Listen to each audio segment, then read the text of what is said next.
This is the VLOOKUP function, and this is a powerful tool that can find and display data that is located in other worksheets or in other workbooks. If you look at our investment portfolio project, we're going to find the benchmark that pertains to the investment. So I have the symbol or the ticker symbol that is related to the investment in column C. What the VLOOKUP function is going to do is find this symbol in the investment list worksheet. So I'm going to click on the investment list worksheet. We'll scroll up.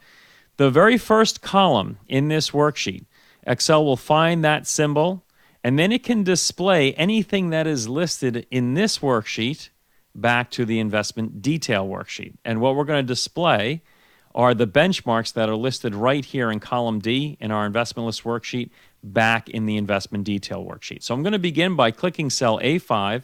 I'm typing the equal sign. The function name is VLOOKUP. And I'm going to type the open parentheses. The lookup value, this is what the function is going to look for in another worksheet, and we could also even set this up to look for data in another workbook if we needed to. So what I'm going to look for is whatever is in this cell location C5. So the ticker symbol that is in cell C5, that's what I'm going to have the VLOOKUP function look for. I'm going to type a comma.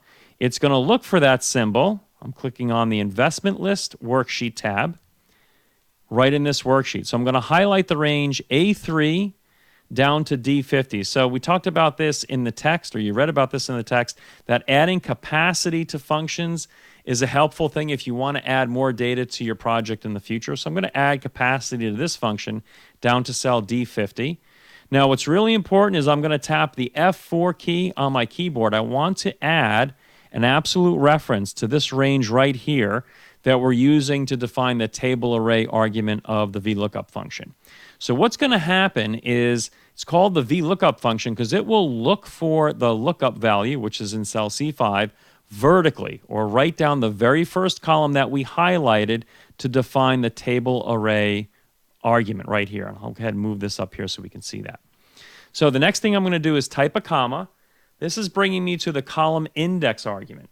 So once VLOOKUP finds whatever is sitting in cell C5, which is my lookup value, I'm then going to tell VLOOKUP which column in this range, A3 to D50, I want to pull the data from. So we have the first column, which is 1, 2, 3, 4 is where the benchmarks are. That's what I want to display in my investment detail worksheet. So I'm going to type the number 4.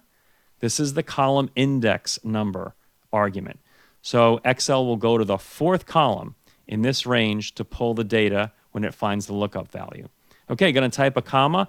This is the range lookup argument, and I'm going to type the word false. You could also just double-click the word false from this box right here. What this is going to do is tell the VLOOKUP function to look only for an exact match. There's another use for the VLOOKUP function to look for an approximate match, but that's not what we're going to be using for this project. I need to find an exact match to the lookup value in the first column of this range that we use to define the table array argument.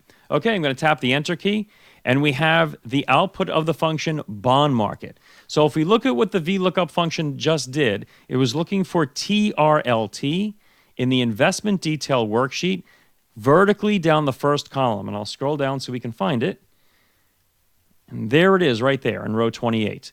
Once the VLOOKUP function found TRLT, it went to the fourth column, which is right here, and it's going to pull whatever data is sitting in this cell location and display it right here in cell A5. Now, if this data were to change, the nice thing about the VLOOKUP function, let's say this were just to be changed to bonds. If I go back to the investment detail worksheet, that will change the output of the function. So I'm going to go ahead and change that back. Click the undo. And notice that will change the output of the VLOOKUP function back in the investment detail worksheet. You could also change the lookup value. Let's say I change this lookup value to NEM. Clicking the Enter key, it will automatically change the output of the VLOOKUP function. I'm going to click undo. So you can see those cell references can then be used to change the output of the VLOOKUP function based on how your data is changing. Last thing I'm going to do is I'm going to copy and paste this to the rest of the cells in the investment portfolio. This time I'm going to have to click and drag down to the rows in my investment portfolio. There's no data sitting off to the right here, so I'm going to have to do that manually. But now what VLOOKUP has done is it's looked for all of these symbols and it's pulled all of the benchmark data from the investment list worksheet back into my investment detail worksheet. And that is how you use the VLOOKUP function.